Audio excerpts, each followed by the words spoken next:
고관들을 위하여 애가를 지어 부르라. 자, 오늘 우리가 19장을 읽었는데요. 18장은 이스라엘 백성들의 그 개개인의 죄에 대해서 설명을 하고 있습니다. 아버지의 포도를 먹었다고 해서, 아버지의 신포도를 먹었다고 해서 아들의 이가 시라는 이런 속담을 다시는 쓰지 못하게 할 것이다. 아버지의 죄는 죄는 아버지가 담당하라고, 아들의 죄는 아들이 담당하고, 그래서 그 죄를 이어받지 않게 될 것이다. 그런 조상 때문에 내가 이렇게 이 고생한다, 이 저주를 받았다, 이런 말을 하라고 했습니까? 하지 말라고 했습니까? 하지 말라. 하지 말라. 아무리 조상 때문에 저주가 왔다 한다 할지라도 내가 바르게 살면 그 조상의 저주가 내게 임한다, 임하지 않는다? 임하지 않는다는 것입니다. 그 이야기를 하고 있는 것이죠. 그런데 이제 오늘 19장은 누구의 죄에 대해서 이야기하느냐면 고관들의 죄. 쉽게 얘기해서 고관들은 왕을 말합니다. 왕의 죄에 대해서 이야기를 하고 있고, 그 죄에 대한 결과로 말미암아서 얼마나 하나님이 이스라엘 백성들을, 유다 지역을 심판했던지 애가를 지어 부르라, 이렇게 이야기를 합니다. 자, 오늘 단락은 두 단락으로 나눠져 있어요. 첫째 단락,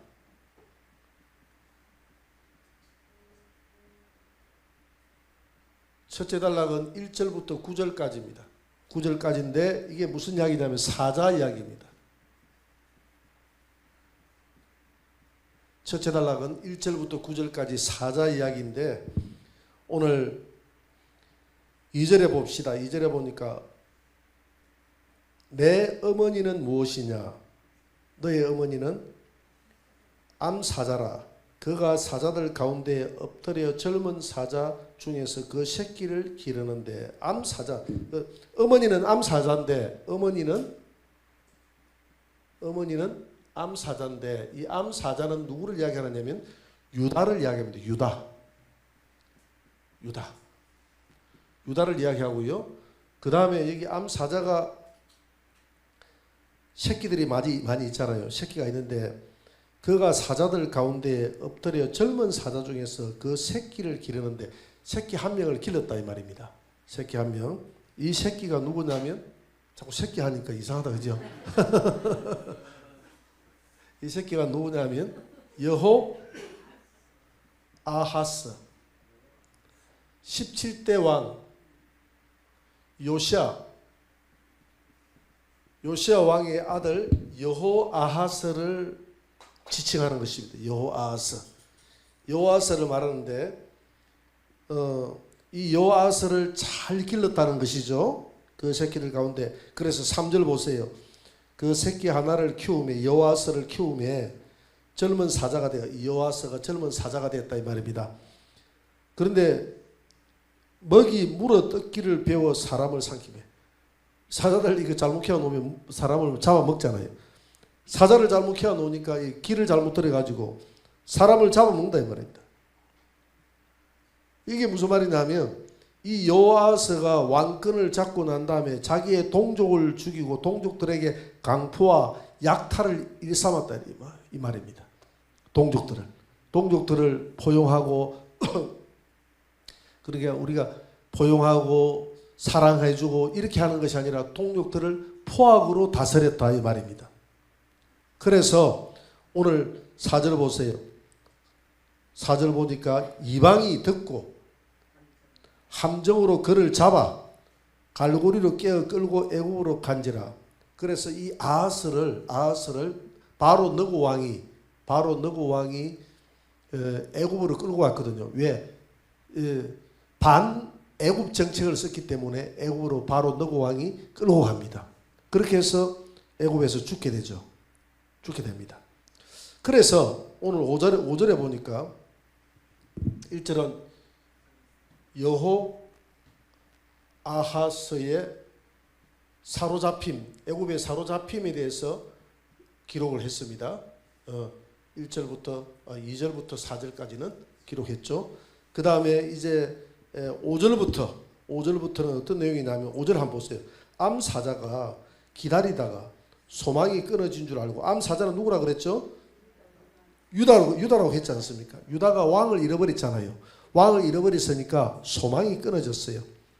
그래서 또 왕을 하나 키워야 되지 않겠습니까? 그래서 그 새끼 하나를 또 골라 젊은 사자로 또 키웠다 이 말입니다. 또 키웠다. 집에 사자를 키우면 안 됩니다. 그죠? 집에 애완용으로 사자를 키우면 안 됩니다. 젊은 사자로 또 키웠더니 6절 보니까 젊은 사자가 되면 여러 사자 가운데 왕래하며 먹이 물어 뜯기를 배워. 여기도 마찬가지로 앞에도 먹이를 물어 뜯는데 그 이 먹이가 누구냐 하면 이방 민족이면 차라리 좋겠는데 자기 동족이에요. 자기 동족을 압제했다 이 말입니다. 압제하고 사람을 삼키며 7절에 보세요. 그의 궁궐들을 헐고 성읍들을 부수고 궁전과 성읍을 헐었다 이 말은 실제 자기 성읍을 헐고 이러지는 않았어요. 않고 자기 집을 리모델링 했다 이 말입니다. 자기 집 그걸 헐었다 이렇게 표현해요. 자기 집을 리모델링 해가 헐고 리모델링하고 백향목으로 아름답게 지어놓고 뭘 안 주는 거예요? 임금을 지불하지 않는 거예요. 너무 나쁘잖아요. 일을 시켰으면 임금을 지불했는데 임금을 지불하지 않고 너무 나빠요. 성읍들을 부수니 그 우는 소리로 말미암아 땅과 그 안에 가득한 것이 황폐한지라. 이렇게 돼서 그 땅이 황폐해졌다. 민심이 흉흉해졌다 이 말입니다. 민심이 흉흉해졌다. 그래서 8절 보세요. 8절에 이방이 포위하고 그래서 이 7절까지 내용을 보면 이 누구의 악행을 이야기하느냐 하면 이번에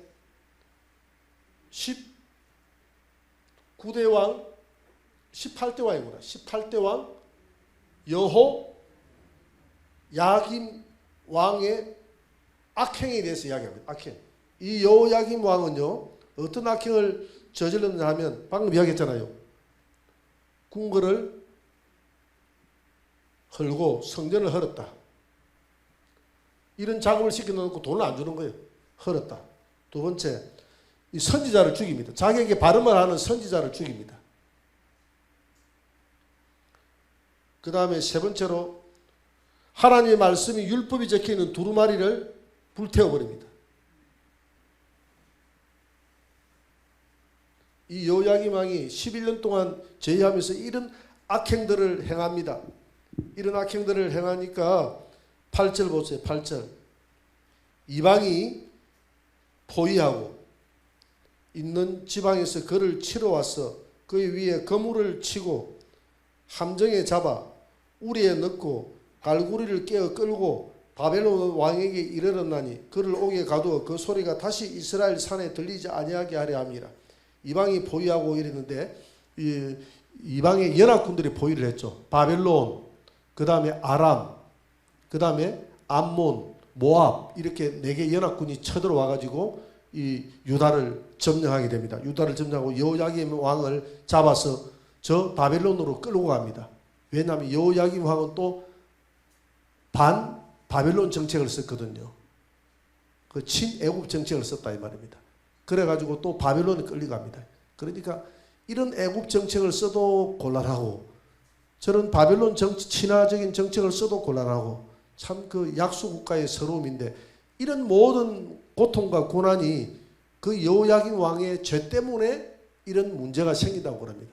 아무리 반 친애국 정책을 쓰고 반 바벨론 정책을 써도 바벨론이 그를 잡아가지 않는 것은 하나님의 손에 있는 줄 믿습니다. 하나님의 눈에 벗어난 거예요. 이 여호야김 왕이.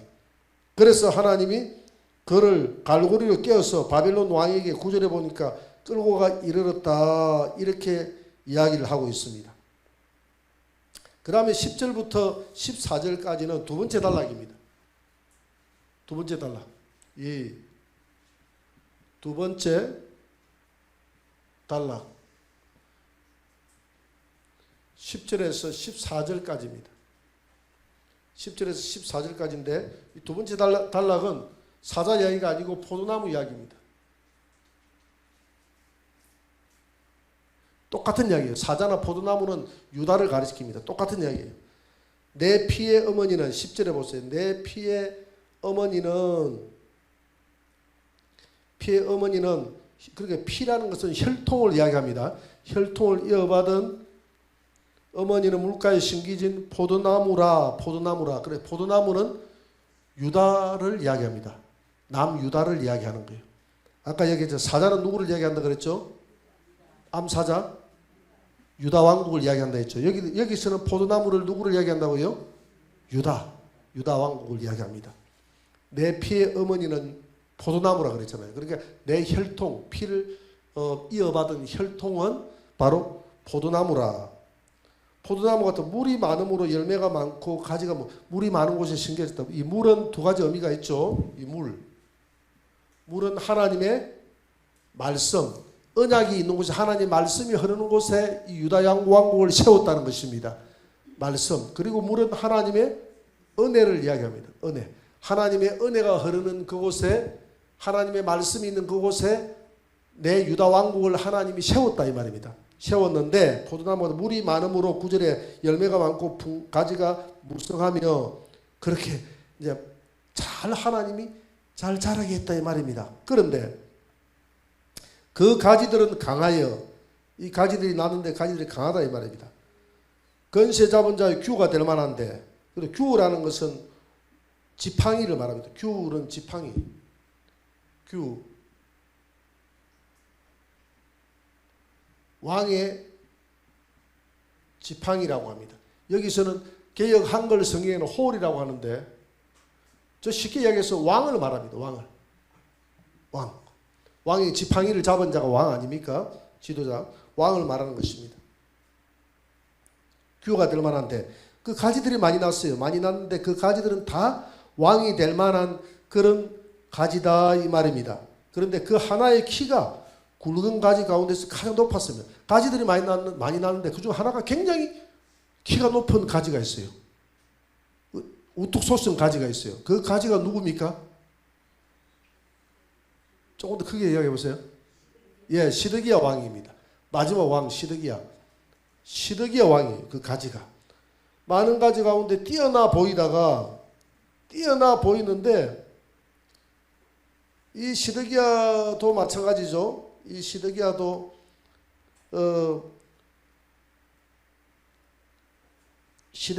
악행을 저지르게 되죠. 악행을 저지름으로 말미암아서 12절에 보니까 분노 중에 뽑혀서 땅에 던짐을 당하매 그 열매는 동풍에 마르고 이 동풍은 바벨론의 느부갓네살 말합니다. 느부갓네살이 동쪽에 살거든요. 동쪽에서 큰 동풍이 불어왔다 이 말입니다. 동풍이 불어오니까 쳐들어왔다 이 말이죠. 쳐들어오니까 마르고 이 말은 나라가 이제 망했다 이 말입니다. 시드기야 왕 때 마르고 그 강한 가지들은 끊기고 그러니까 그 권세가 다 끊겨버렸다는 겁니다. 왕권의 권세가 시드기야가 가지고 있는 왕권의 권세가 다 끊기고 말라 불에 타나니 권세가 불에 타서 다 없어져 버렸단 말이에요. 왕권이 다 없어져 버렸단 말이에요. 왕권이 끊어졌다 이 말이에요.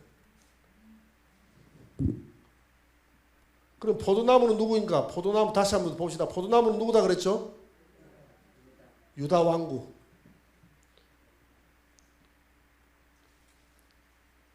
유다 왕국에 뭐가 끊어졌다? 왕권이 끊어졌다.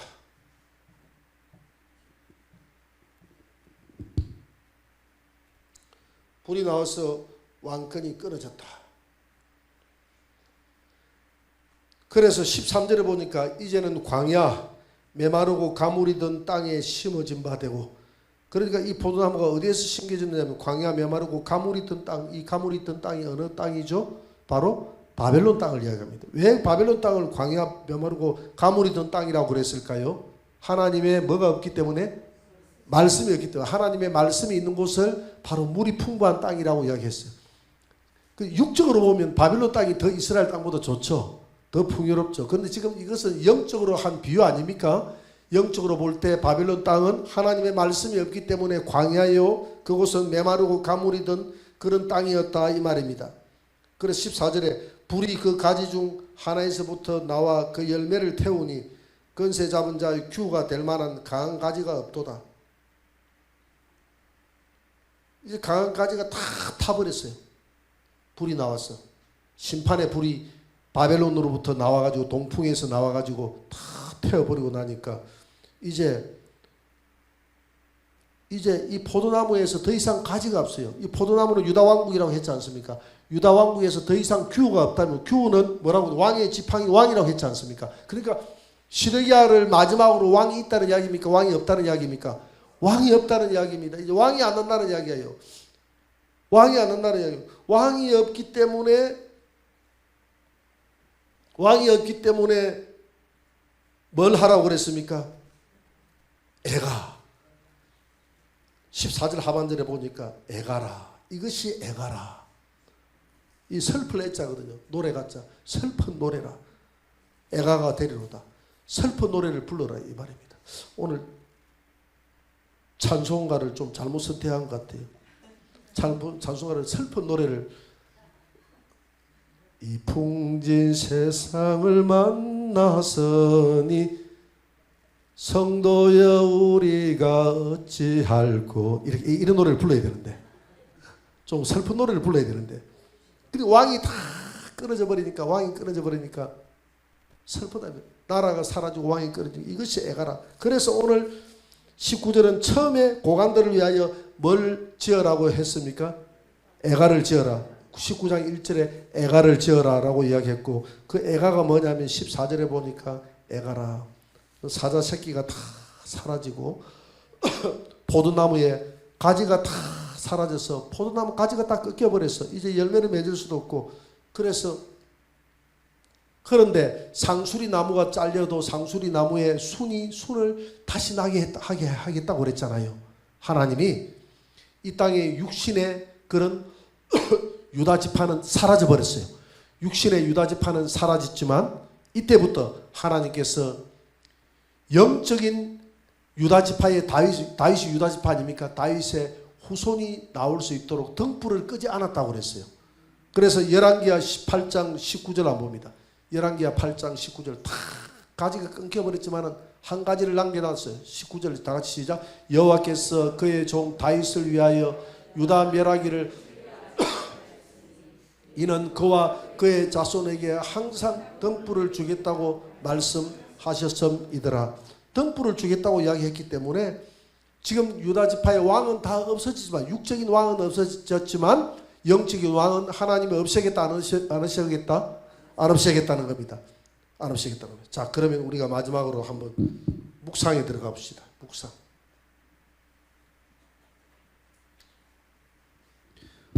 무엇 때문에 내 안에 있는 가지들이 끊겼나? 한번 생각해 봅시다. 우리 가정에서 잘 솟아 잘 되다가 갑자기 끊겨진 가지는 없습니까? 내게 한번 돌아봐야 된다면, 무엇 때문에 애가를 지어 부를 정도로 슬픈 일들이 우리에게 닥쳤을 수 있어요. 여러분들에게 닥쳤을 수가 있어요. 그렇지 않습니까? 그렇지만은 우리는 하나님 앞에 이런 모습을 쳐다보면서 회개할 것은 회개하고, 우리가 이렇다고 해서 절망하지 말 것은, 하나님 그래 등불을 끄겠다 끄지 않겠다? 끄지 않겠다고 했기 때문에 우리 가정에, 우리 자녀들에게, 우리 교회에, 이 민족에게 등불을 끄지 않겠다고 하나님이 약속했기 때문에 그 등불을 우리는 붙들어야 될 줄 믿습니다. 등불을 붙들려고 하면 그 앞에 무슨 개가 따라야 됩니까? 회개가 따라야 됩니다. 회개하고 하나님의 등불을 붙잡는 희망 부자. 등불은 결국 누굽니까? 예수 그리스도. 유다 지파의 높은 가지, 우뚝 솟은 가지 대신 예수 그리스도가 있기 때문에 그 예수 그리스도를 붙들고 나아가면 내가 살아가면서 내게 어떤 이런 애가를 부를 만한 사건이 내게 들이닥친다 한다 할지라도, 우리 가정에 애가를 부를 만한 그런 고통스러운 순간이 있다 한다 할지라도, 하나님 내가 잘못했습니다. 내가 부족해서 이런 환난이 왔습니다. 이런 고난이 왔습니다. 하나님 앞에 회개하고 절망하지 말고 다시 등불 대신 예수 그리스도를 붙들으라는 것입니다. 붙들면 우리가 영원한 가지가 되어서 다시 살아나게 될 줄 믿습니다. 오늘 여기까지 합시다.